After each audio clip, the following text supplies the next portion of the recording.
आयान बेटा, ये क्या हाल बना रखा है? तुम्हारे खिलौने हर जगह फैले हुए हैं। अम्मी, मैं टॉय तूफान खेल रहा हूँ। देखें, मेरे सिपाही खिलौने दुश्मन पर हमला कर रहे हैं। अच्छा जनाब सिपाही, लेकिन जब जंग खत्म हो जाए तो मैदान साफ भी तो करना पड़ता है ना? ओह, मतलब सफाई भी खेल का हिस्सा है। बिल्कुल बेटा, इस्लाम में सफाई को बहुत अहमियत दी गई है। हमारे प्यारे नबी खातमुन नबी सल्लल्लाहु अलैहि वसल्लम का फरमान है, अत्तुहूरु शत्रुल ईमानी, यानी सफाई निस्फ ईमान है।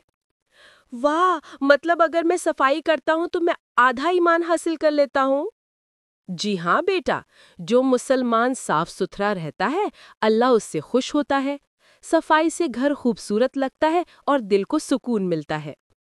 अम्मी, तो फिर मैं अब कमांडर अयान बनकर खिलौने समेटूंगा। शाबाश बेटा, बस इसी तरह हर दिन अपने दिल और घर को साफ रखना। अम्मी, कल मैं आपकी मदद से अलमारी भी साफ करूंगा ताकि मेरा ईमान फुल हो जाए। बहुत खूब। अल्लाह तुम्हें हमेशा साफ दिल वाला रखे।